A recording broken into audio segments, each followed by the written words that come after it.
December na po ang inaabangang concert ng American metal rock band na Korn.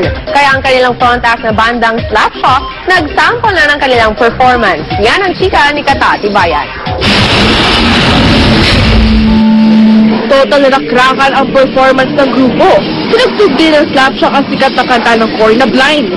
Bibida ang Slapshot bilang front act sa concert ng Korn sa bansa. Ito ang pangalawang beses nilang makakatanghal para sa idolo. Very honored sila na makakasama muli ang grupo na naging inspirasyon daw ng kanilang musika. We're more excited to sharing the stage again with Korn, so it's an overwhelming feeling. Pati ang fans ng Slapshot, todo jamming sa tugtog ng grupo. I can't wait to watch the Korn on August 10. I rocked out and had the best time of my life. Kata Tibayan updated sa showbiz happening.